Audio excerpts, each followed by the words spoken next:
ఈ మధ్య కాలంలో మనం చెప్పింది జరిగిందని చెప్పి ప్రూవ్ చేసినా కూడా చాలా తప్పవుతా ఉంది.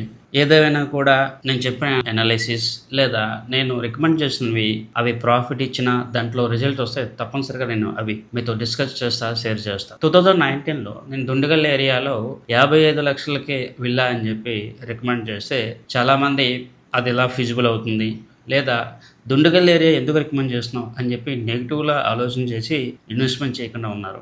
ఈరోజు అదే ప్రాజెక్టు అప్రూవల్ అన్ని తీసుకొని లాంచ్ కూడా అయ్యింది. వాళ్ళు ఇప్పుడు మార్కెట్లో 1.2 CRకి అమ్ముతా ఉన్నారు. అఫ్కోర్స్ కోవిడ్ ఇతర కారణాల వల్ల ప్రాజెక్ట్ డిలే అయినా కూడా ఇప్పటికీ ప్రాజెక్ట్ అయితే మొదలైంది. మరోవైపు ఈ టైంలోనే చాలామంది చాలా దగ్గర ఇన్వెస్ట్మెంట్ చేసి కొన్ని కోట్లు పోగొట్టుకున్నా ఉన్నారు. నేను చెప్పేది ఎప్పుడు కూడా హానెస్ట్గా ఉంటుంది అండ్ రియలిస్టిక్గా రిటర్న్ అయితే ఇస్తూ ఉంది. మరోసారి చెప్తా ఉన్నాను, ఈ ప్రాజెక్ట్ ఇప్పుడైతే లేదు. ఇది కేవలం ప్రూఫ్ పర్పజే నేను మీతో షేర్ చేస్తా ఉన్నాను.